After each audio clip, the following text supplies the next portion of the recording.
अहिल्यानगर महानगरपालिकेचे दिवाबत्ती कर्मचारी कैलासवासी धीरज परदेशी यांच्या हत्येप्रकरणी जलद न्याय मिळणे व दोषींवर कठोर कारवाई करण्यात यावी या मागणीसाठी राहुरी येथील सकल हिंदू समाजाच्या वतीने प्रशासनाला निवेदन देऊन शहरात बंद पुकारला।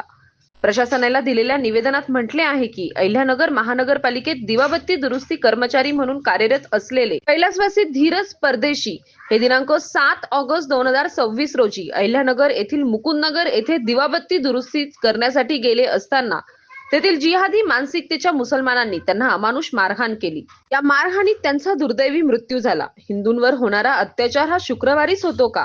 तर जिहादी मानसिकतेच्या मुसलमानांमुळे सदर कर्मचाऱ्याने कपाळावर भगवा टिळा लावला होता व त्याच कारणावरून त्यांच्यावर हल्ला करण्यात आला। ही घटना अत्यंत निंदनीय, अमानवीय आणि समाजात तेढ निर्माण करणारी आहे। शासकीय कर्तव्य बजावणाऱ्या कर्मचाऱ्यांची अशी निर्घृण हत्या होणे ही कायदा व सुव्यवस्थेवर प्रश्नचिन्ह निर्माण करणारी बाब आहे। सकल हिंदू समाजाच्या वतीने या घटनेचा तीव्र निषेध व्यक्त करतो।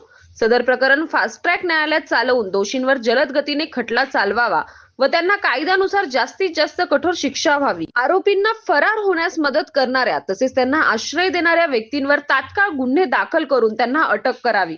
कैलासवासी धीरज परदेशी यांच्या कुटुंबाला न्याय मिळावा म्हणून त्यांच्या पत्नीला अनुकंपा तत्वावर अहिल्यानगर महानगरपालिकेत शासकीय सेवेत तात्काळ रुजू करून घेण्यात यावे व कुटुंबाला आर्थिक मदत देण्यात यावी। भविष्यात अशा घटना घडू नयेत यासाठी शासकीय कर्मचाऱ्यांच्या सुरक्षिततेसाठी ठोस उपाययोजना कराव्यात। या घटनेचा मास्टर माइंड वर गुन्हा दाखल करून अटक करावी।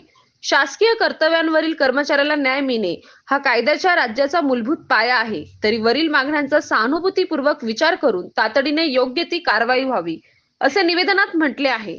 या घटनेच्या निषेधार्थ दिनांक 10 ऑगस्ट 2026 रोजी दुपारनंतर शहरात कडकडीत बंद पुकारण्यात आला। सतीश सौंदरसह राजेंद्र मसे, MS न्यूज 15 राहुरी। अशाच नवनवीन बातम्या पाहण्यासाठी चॅनलला सबस्क्राईब करा।